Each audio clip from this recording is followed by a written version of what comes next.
उठो, देखो सवेरा हो गया। ये पंछी कितने खुश हैं। पंख तो तुम्हारे पास भी हैं।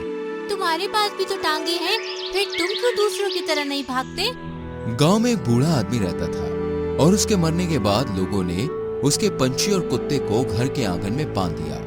इस गांव में अब बस सभी बूढ़े ही बचे हैं, क्योंकि सबने अपने बेटों और बेटियों को शहर या विदेश भेज रखा है। चलो, मेरा तो खाना आ गया। मेरा भी आता ही होगा। कभी कभी मैं सोचती हूँ, क्या हम भी यहाँ से निकल पाएंगे? और निकल कर कहाँ जाओगे? अरे यहाँ तुम लोगों को अच्छा खाना और पानी मिलता है, बीमार होते हो तो दवाइयाँ भी दी जाती हैं। अरे बाहर जाओगे तो एक एक दाने के लिए कई कई किलोमीटर घूमना पड़ेगा। इसको तो मैं रोज समझाता हूँ, बाहर कोई जिंदगी नहीं है, जो है यही है।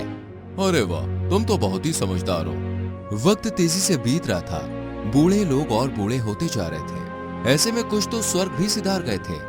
चिक्की फिर कहती है, अगर ऐसा ही चलता रहा तो एक दिन इस गांव में हमें एक भी बंदा रोटी देने वाला नहीं बचेगा। तुम सुन रहे हो या सो गए? डॉग चिक्की की बात सुन तो रहा था, लेकिन वो याद करता है कि जब वो छोटा था तब वो अपने माँ बाप से दूर निकल आया था।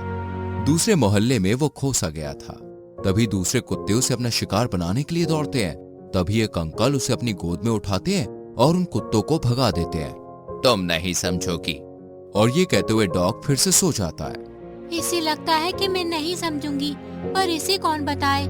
चिक्की याद करती है कि एक दिन आसमान में उड़ते हुए उसे एक पार्क की जमीन पर कुछ दाने और फल बिखरे दिखते हैं, जिन्हें बहुत सारी चिड़िया खा रही होती है। तभी अचानक से जाल बंद हो जाता है और शिकारी सभी को मंडी में ले जाकर बेच देता है। हम इन्हें आजाद क्यों नहीं कर देते? आखिर कब तक इन्हें ऐसे ही रखेंगे? एक वो है जो आजाद होते ही खुले आसमान में उड़ जाएगी, बिना ये सोचे कि वो कई सालों से पिंजरे में बंद है। ऐसे में जब पास शिकारी उसकी तरफ आएगा तो उससे बचेगी कैसे? तभी अंकल याद करते हैं कि जब उन्होंने अपनी बेटी को विदेश में पढ़ाई और नौकरी करने के लिए भेजा तो उसने सीधा अपनी शादी की तस्वीर भेजते हुए एक पत्र लिखा था कि उसने शादी कर ली है। और सब कुछ इतनी जल्दबाजी में हुआ कि हम बता ही नहीं पाए। कुछ महीनों के बाद आज उस अंकल का भी देहांत हो जाता है और देखते ही देखते पूरा गांव सुनसान हो जाता है। जो बूढ़े जिंदा हैं वो बिस्तर से उठने के भी काबिल नहीं है। 2 दिन हो चुके हैं कुछ खाए हुए, और हमें ये भी नहीं पता कि गांव में कोई जिंदा भी बचा है या नहीं। शायद यही हमारी किस्मत है। नहीं, ये हमारी किस्मत नहीं हो सकती। तुम चाहो तो अपने दांतों से इस रस्सी को काट सकते हो। तुम्हें लगता है कि मैंने कभी कोशिश नहीं की, पर मैं इतने साल से इस रस्सी से बंधा हुआ हूँ कि अब मैं रस्सी काटना भूल चुका हूँ। इसलिए मैं इसे ही अपनी किस्मत मानकर खुद को तसल्ली दे देता हूँ। खुद को समझाता हूँ कि इस रस्सी के कटते ही कुछ कुत्ते आकर मुझे काट लेंगे, ताकि इस रस्सी की गुलामी मुझे महसूस ना हो। नहीं, तुम इस तरह से हार नहीं मान सकते। ये रस्सी तुम्हारी किस्मत नहीं है।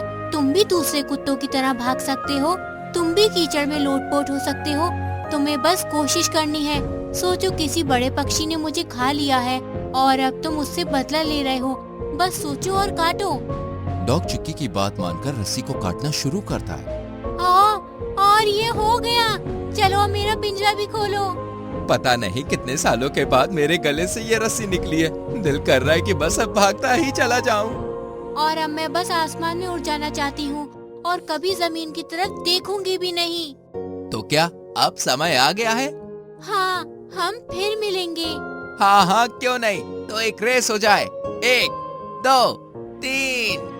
आपने देखा, इस कहानी में चाहे चिक्की हो, बर्डी हो या फिर उसके अंकल, सबके फैसले उनके पास से जुड़े कुछ ट्रॉमा से कनेक्ट कर रहे हैं और खुद को उस मानसिक तकलीफ से बचाने के लिए वो खुद को और दूसरों को अलग अलग कारण बताकर दिलासा दे रहे थे। इस तरह जब हमारे माँ बाप भी हमें किसी काम से मना करें तो उनसे नाराज नहीं होना चाहिए, बल्कि ये समझने की कोशिश करनी चाहिए कि आखिर वो मना क्यों कर रहे हैं।